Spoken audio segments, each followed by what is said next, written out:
nos Is, 6 em ponto, horário oficial de Brasília, sexta-feira, 13 de setembro de 2024.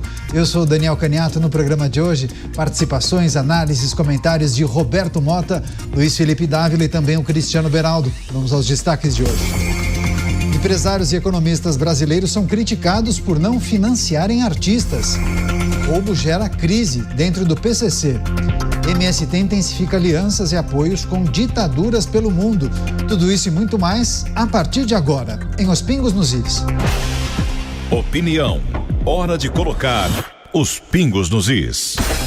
Muitos assuntos importantes. Para começar, o governo federal disparou críticas contra empresários e economistas brasileiros. Segundo o presidente da República, os empreendedores não têm inteligência para entender a importância de se investir na cultura. O chefe do executivo declarou ainda que só os democratas não enxergam os aportes no setor como um gasto. Tido como um aliado dos artistas, a atual gestão liberou em 2023 mais de 16 milhões de reais para a Lei Rouanet, aquela lei justamente que financia atividades culturais. Esse é o maior valor desde o ano de 2021.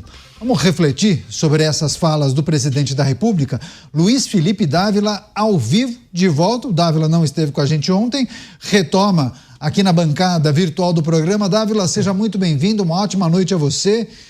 Precisamos analisar essa fala do presidente da República, o governo federal exaltando a cultura, mas criticando os empresários que, por alguma razão, acabam não investindo na cultura do país. Enfim, queria que você trouxesse a sua análise sobre essa fala, possivelmente de improviso, né?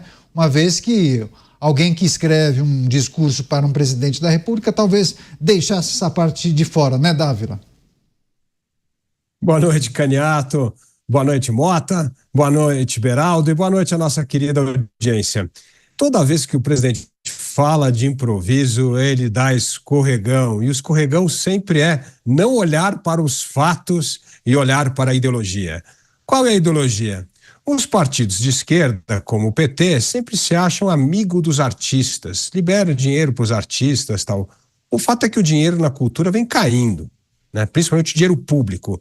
O que aumenta é o dinheiro das estatais, principalmente Petrobras, BNDES, aí como grandes financiadoras da cultura. E depois tem a Lei Rouanet, e o setor privado investe muito por meio da Lei Rouanet, por meio da Lei do Audiovisual, usa as renúncias fiscais. O ponto é que daria para ser muito mais agressivo no sentido de ajudar o setor privado a financiar a cultura. Qual é o problema hoje? O problema, Caniato, é a regra da Lei Rouanet, porque ela determina, na verdade, que você pode usar 4% lá do imposto devido.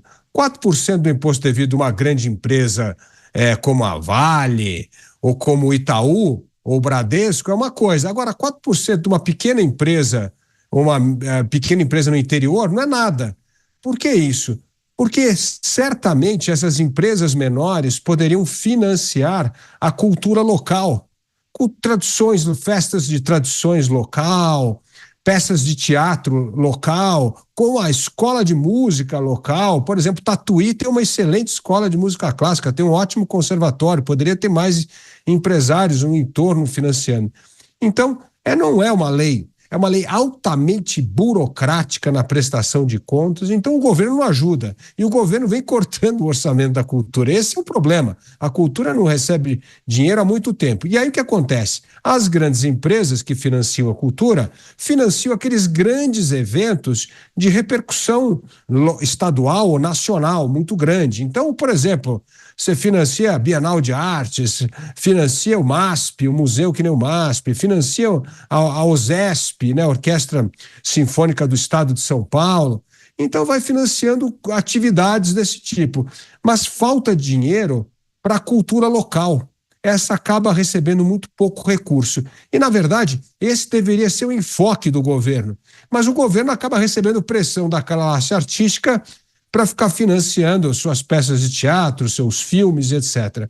O fato é o seguinte, a produção cultural do Brasil, ela é muito pequena e de pouco alcance internacional. Só para dar um exemplo, Veja só a diferença do cinema argentino para o cinema brasileiro, sendo que a lei do audiovisual é altamente generosa no benefício fiscal. Então, mais uma vez, o governo fala isso para querer agradar os artistas, mas, de fato, ele não tem muito conhecimento do que se passa no financiamento da cultura.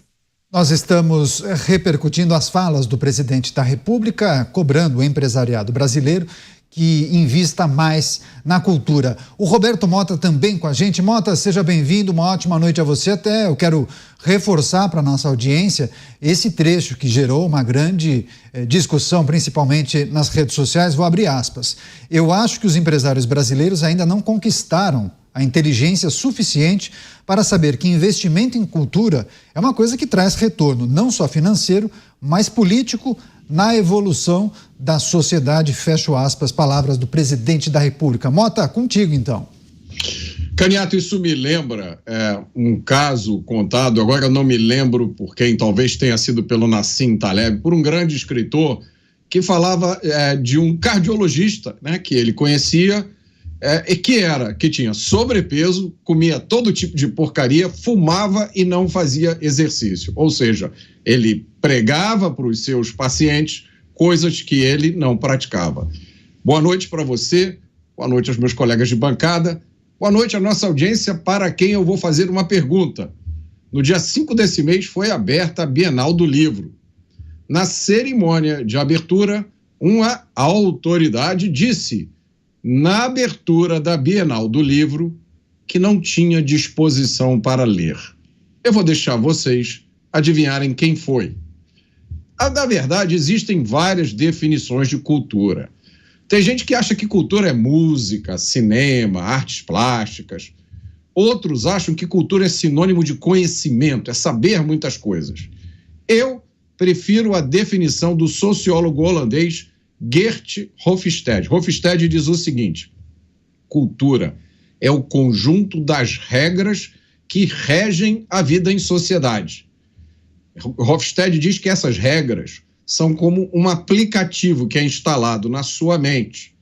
E esse aplicativo é instalado principalmente através dos valores que a sua família transmite para você. E Hofstede diz que essa transmissão de valores, de comportamentos, acontece até os 5 anos de idade. A partir daí, as alterações são mínimas.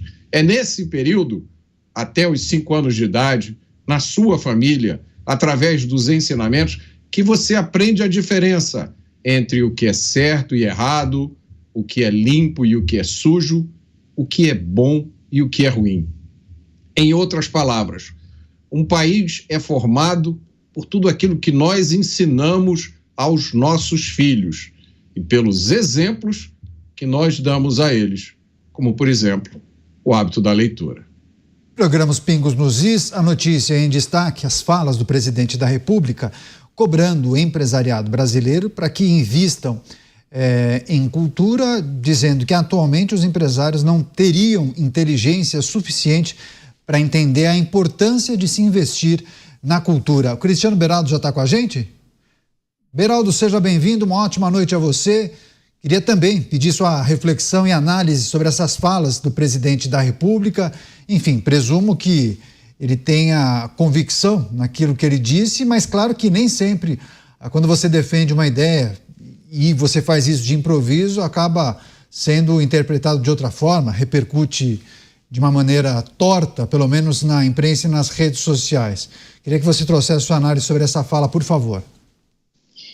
Candiato, se fosse um discurso sobre economia, se fosse um discurso sobre alguma coisa complexa, ou alguma coisa que até não seja complexa, mas que o presidente não domina, a gente poderia supor que houve uma gafe, houve um mal-entendido, se expressou mal. Mas não é o caso da cultura.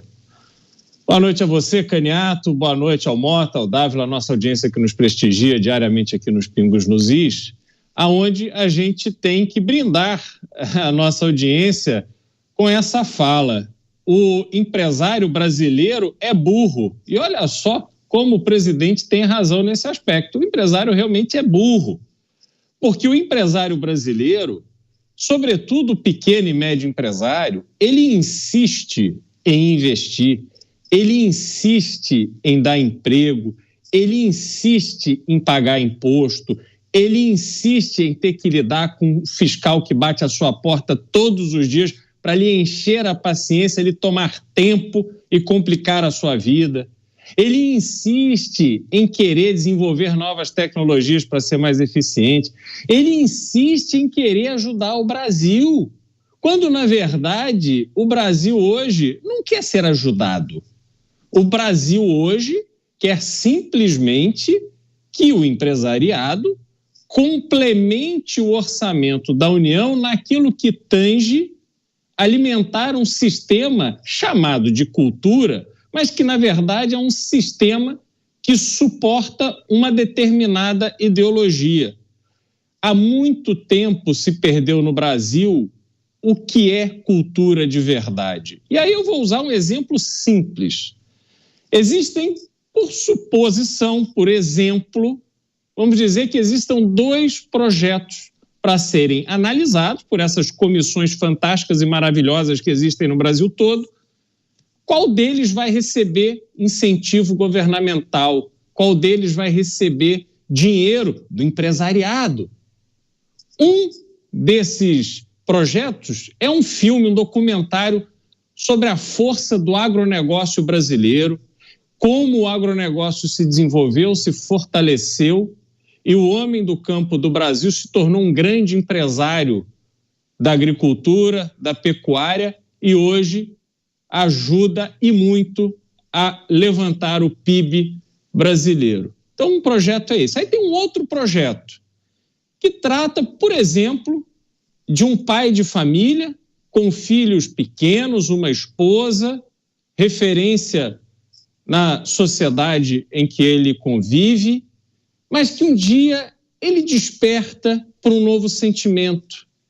Esse pai de família, esse exemplo para as pessoas à sua volta, ele descobre que ele é trans, e aí ele quer abandonar essa família, ele quer abandonar a esposa, e ele quer se transformar de sexo e viver um amor com, sei lá, um nível elevado de baixarias. Qual dos 2 projetos vocês acham que no Brasil de hoje vai receber a chancela dessas comissões que aprovam projetos para receber dinheiro público, incentivos fiscais?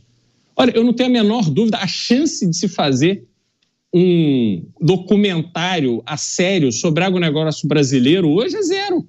Eu não vejo se falar disso, mas ouço muito se falar de projetos que defendem uma determinada ideologia, um determinado pensamento de comportamento que deturpa a imagem da família e rouba a referência e os exemplos que as crianças precisam ter. Não faz muito tempo que aqui nesse mesmo Pingos nos Is falávamos sobre livro comprado para as crianças nas escolas brasileiras que tratava sobre as maiores baixarias homossexuais. E registro aqui o meu mais absoluto respeito aos homossexuais, aos transgêneros e a todos aqueles que decidem levar a sua vida conforme o seu próprio desejo, seu próprio interesse. Mas transformar este tipo de comportamento numa arma de militância não é cultura. É simplesmente um esforço para se desviar o foco do debate, enquanto lá longe, longe dos olhares do público, acontecem as maiores orgias com dinheiro público que esse país já viu e continua vendo. Então, não existe esse conceito de cultura como um instrumento de transformação, um instrumento de cultivar o orgulho nacional, um instrumento de divulgação de um país pelo mundo.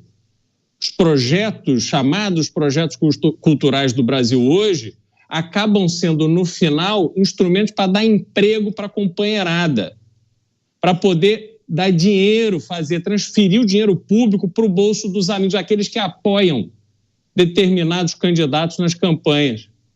Então, Canhato, vocês me desculpem, mas o Brasil hoje abandonou a cultura e usa essa palavra simplesmente como um instrumento para beneficiar um determinado grupo político.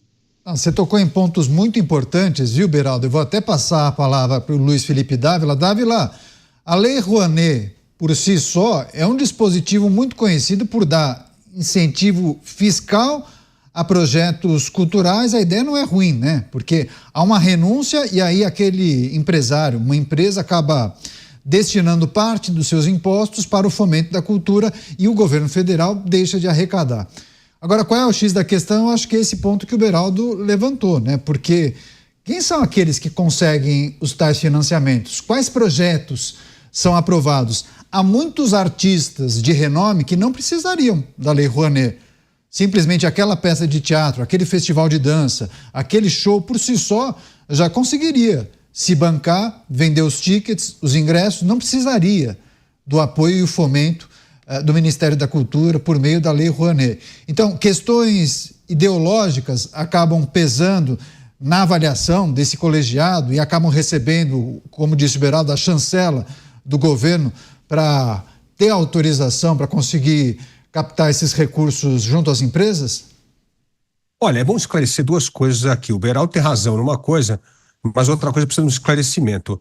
Raramente você apresenta um projeto cultural e ele não é aprovado no Ministério. Eu acho que os dois filmes, viu, Beraldo, tanto o documentário do agronegócio como a história aí do trans, seriam aprovados no Ministério. O problema é quem consegue captar dinheiro com isso.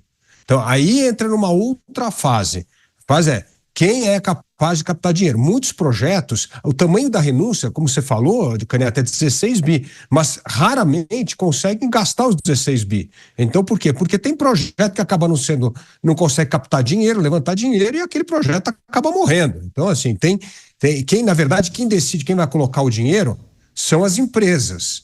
Agora, o ponto, aí o Beraldo tem toda a razão, que muitas empresas têm um empurrão do governo para apoiar determinados projetos, entre aspas, culturais, principalmente estatais e bancos estatais, como é o caso do BNDES, como é o caso da Petrobras, etc. Aí sim tem uma conotação político, militante, partidária muito forte. Mas eu acho que vale a pena pegar um gancho aqui no que o Mota estava falando sobre a definição da cultura. Tem um livro extraordinário do Vargas Llosa que chama A Civilização do Espetáculo. E é um livro interessante porque ali ele tem uma definição muito importante sobre cultura que nós precisamos entender para balizar do que a gente está falando.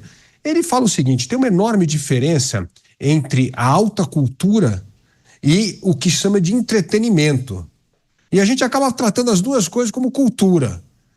Mas pode até ser, mas não é a definição. A alta cultura, na verdade, se você tentar banalizar a alta cultura, a música clássica, os grandes artistas, os grandes escritores, como o caso do Machado de Assis e tal, toda vez que você tenta banalizar a alta cultura, o que você faz, você acaba empobrecendo essa cultura, né? E ela se torna cada vez mais superficial. Então, o que acontece é que tem muito projeto de entretenimento revestido de cultura, e projeto de entretenimento é para divertir o público, é para fazer rir, mas não é para ter grandes pensatas, né? Não é um projeto de aprofundamento do grande debate intelectual, tal. E o Vargas Llosa define até que a cultura é uma soma de crenças, conhecimento, linguagens, costumes e usos que um povo diz, faz e adora, né? Então eu acho que é muito interessante essa definição para não banalizar as coisas. Fazer um filme para dar risada é entretenimento. Agora, se você quiser fazer um grande documentário sobre Machado de Assis, isso é autocultura, isso é outra coisa. Agora, o que eu acho que está errado é a regra hoje. Nós precisamos democratizar o acesso à cultura. O que deveria ter? Uma regra muito simples. Projetos culturais, quem vai definir o que vai apoiar ou não é diretamente a iniciativa privada, sem ter de passar por esses órgãos burocráticos do Ministério da Cultura, que não ajudam em absolutamente nada. Agora, a indústria da cultura hoje é sim um grande empregador e um grande mobilizador de capital. Então, é uma indústria que precisa se organizar mais para depender mais do mercado e menos do governo. É assim que a cultura no Brasil vai prosperar. Tá certo. Vou passar a palavra para o Cristiano Beraldo, talvez trazer um ponto em cima do que disse o Dávila, depois eu passo para o Mota. Vai lá, Beraldo. Não, eu só dizer o seguinte, hoje, se você olhar o cinema norte-americano, né, ele é um negócio sustentável, ele consegue dinheiro privado, as produções são realizadas e aí as bilheterias vão remunerando o risco tomado por aquele que investiu nesses projetos. Certa vez, Caniato, eu encontrei com a Sônia Braga num voo, acho que até já falei isso aqui em outra oportunidade, e era um momento em que aquele filme Central do Brasil tinha ganho repercussão internacional e foi indicado ao Oscar. E eu então perguntei à Sônia Braga o que ela achava da força que o cinema brasileiro, que a indústria, ainda usei essa expressão, a indústria do cinema brasileiro vinha mostrando. Eu, na minha ignorância, já tem uns 15 anos, e ela vira para mim e diz assim, mas que indústria do cinema é essa? Que não existe indústria do cinema que viva só de dinheiro público. Pode pegar qualquer filme nacional que você vai ver. Na hora que ele começa, todas as empresas públicas que têm que colocar dinheiro para esse filme acontecer. Isso não é indústria do cinema. A indústria do cinema que acontece nos Estados Unidos. E ela está coberta de razão. Qual é o ponto, Dávila, que eu vejo para um país como o Brasil, que tem problemas graves de imagem internacional?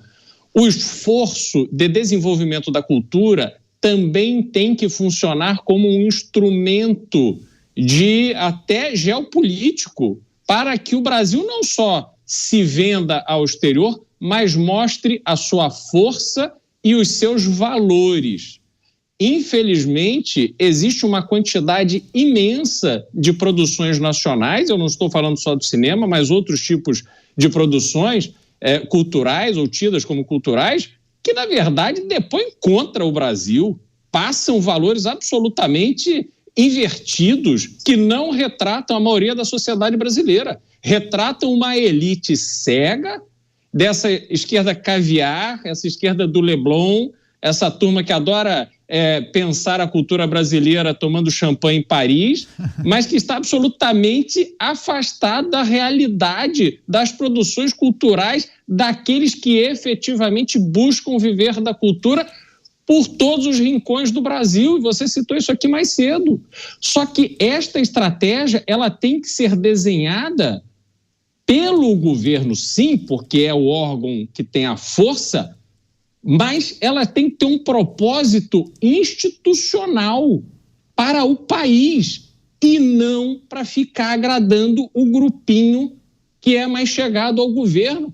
Tem inúmeras comissões que fazem essas avaliações de projetos e tal, que só favorecem a produtora X, o artista Y, é só a mesma turma, e isso não faz o menor sentido. E só para finalizar, Dávila, como é que se pode admitir, e eu vou usar o exemplo aqui, o Cirque du Soleil, que é um sucesso estrondoso no mundo inteiro, acho que com a pandemia eles até, enfim, quebraram, eu não sei se ainda continuam nativos, mas era um sucesso estrondoso no Brasil inteiro, no mundo inteiro, mas aí para vir para o Brasil vai usar dinheiro de incentivo fiscal a troco de quê? Não faz o menor sentido isso.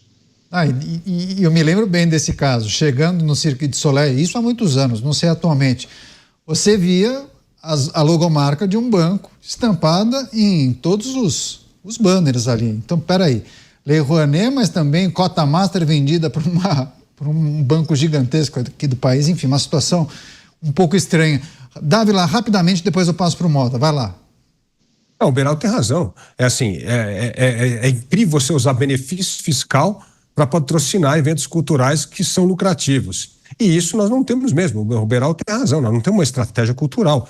A indústria do cinema, como eu mencionei aqui, da Argentina, é 10 vezes melhor que a do Brasil. A indústria do cinema na Índia, hoje, é 10 vezes melhor que a do Brasil.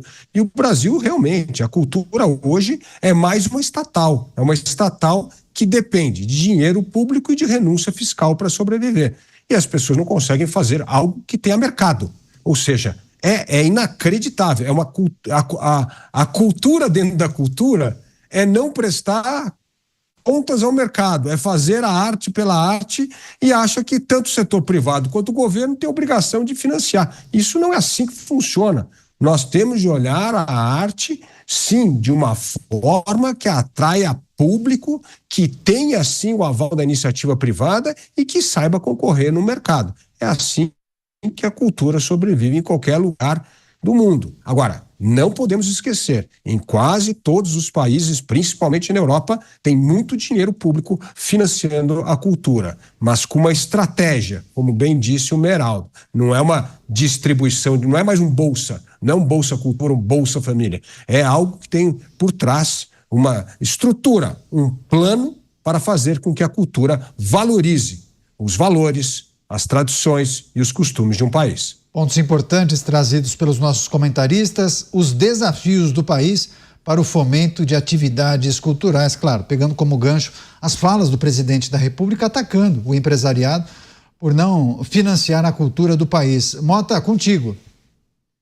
Eu acho que o Estado não tem nada que se meter na cultura, por uma razão muito simples. Se o Estado se meter na cultura, a cultura aprovada e permitida será aquela que necessariamente agrada e glorifica o Estado.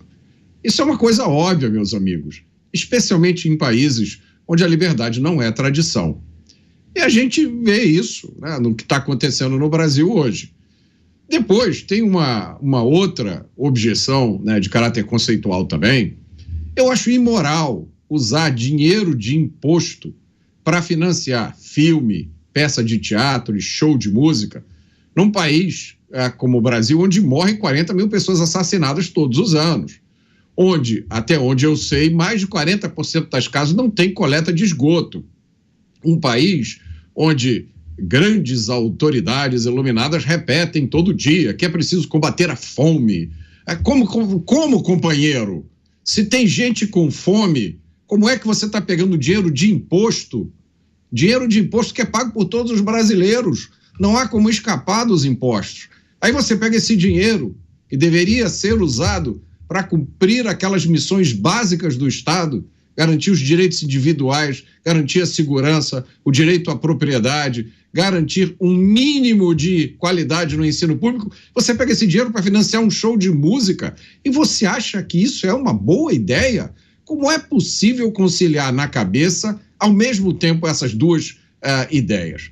E aí o que acontece? Eu, que pago os meus impostos, como todos os brasileiros, sou obrigado a financiar filmes, peças e shows que eu nunca vou ver.